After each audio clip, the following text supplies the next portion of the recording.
Hello, instructor and classmates. This is my discussion 2, week 2 of HCA 322. My name is Jasmine Montella. I will be using the U.S. Department of Health and Human Services as well as an article entitled Advocates of Privacy, HIPAA 101, as resources for HIPAA privacy information. I will be a juror in the case of Jacob Jones versus St. Ashford Hospital. In this case, I would have to vote in favor of the defendant, representative of St. Ashford Hospital. The reasoning behind my decision is as follows. The minimum necessary under the HIPAA law states that it is based on sound, current practice, that protected health information should not be used or disclosed when it is not necessary to satisfy a particular purpose or carry out a function. It has not been proven that the employee, Beverly, inconsiderately abused patient telephone privacy, disclosing the minimum necessary. Obviously, there were multiple numbers available within the patient's chart. The plaintiff stated there is a possibility of employee not seeing the notation in the patient's chart about the business telephone call preference. There is also a possibility of the employee not being able to get through to the patient on the business telephone line.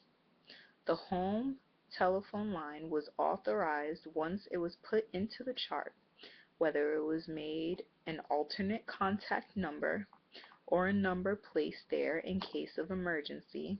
It was made available by the patient.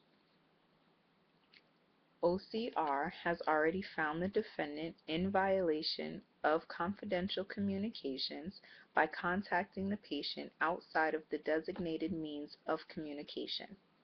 The article, Advocates of Privacy, HIPAA 101, says that HIPAA rules are enforced to summarize how patients' information is shared and used.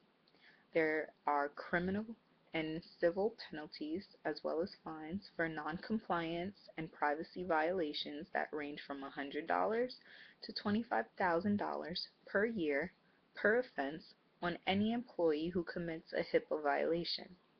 Offenses committed under false pretenses carry a $50,000 fine, imprisonment, or both.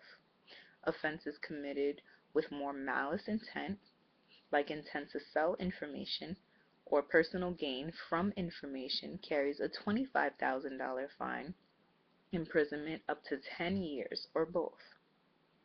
Jacob Jones wanted his daughter's business telephone line called instead of the home phone number that was called.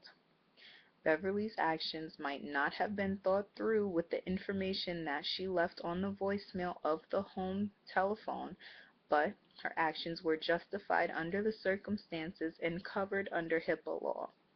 While using her better judgment, the employee felt it medically necessary to inform the patient of the medical condition and the treatment options. According to the defendant, St. Ashford has already implemented new privacy training for telephone communications that all employees must take and pass. If a fine had to be paid by St. Ashford Hospital, then it was done rightfully so. If the employee, Beverly, was reprimanded for her actions, then it was done rightfully so. But no further action is necessary in this case because the hospital and OCR have already revised the issue based on the complaint that was filed.